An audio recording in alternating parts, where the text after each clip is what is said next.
পাখাটা এত আওয়াজ হচ্ছে, তো বাকিকে বলবি যে পাখাটা দেখতে এলে। তো চলুন বন্ধুরা, রোজকার মতন আজকে আমার কি লাঞ্চ মেনুতে রান্না হয়েছে শেয়ার করে নিই। আর এই যে ভাত পোড়া নিয়ে দেখুন, এক গাদা সাবান কেচে চান টান করে এলাম, আর চলে যাচ্ছে পুরো।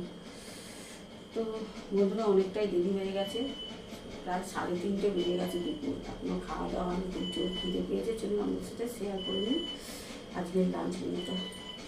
প্রথমে এই যে হাঁড়িতে গরম গরম ভাত, তারপরে এই যে এখানে আছে ডিম দিয়ে আলু সয়াবিন কষা করেছি, টমেটো ধনে পাতা সব দিয়েছি, আর আদা জিরে রসুন ধনে বাটা দিয়েছি, কাঁচা লঙ্কা চিড়ে দিয়েছি, সাদা তেলে বানিয়েছি, একটু নুন একটু চিনি, আর টমেটো দিয়েছি, একটা বড় পেঁয়াজ দিয়েছি, সব দিয়ে আজকে এই সয়াবিনটা বানিয়েছি। ডিম দিয়ে সয়াবিন দিয়ে আলু দিয়ে একটা কষা কষা তরকারি বানিয়েছি, ধনেপাতা ছড়িয়ে দিয়েছি।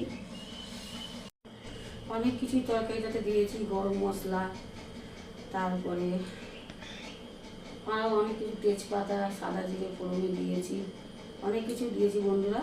এখন মনে কিচ্ছু আমার পড়ছে না। তো শুভ দুপুর বন্ধুরা, আজকে আমাদের এই লাঞ্চ মেনু ছিল, খেয়ে নিয়ে অনেকটা দেরি হয়ে গেছে। টাটা বন্ধুরা, আপনারা সকলেই ভালো থাকুন, সুস্থ থাকুন, আর অবশ্যই সাবধানে থাকুন, আর এই বান্ধবীটার একটু পাশে থাকুন। টাটা।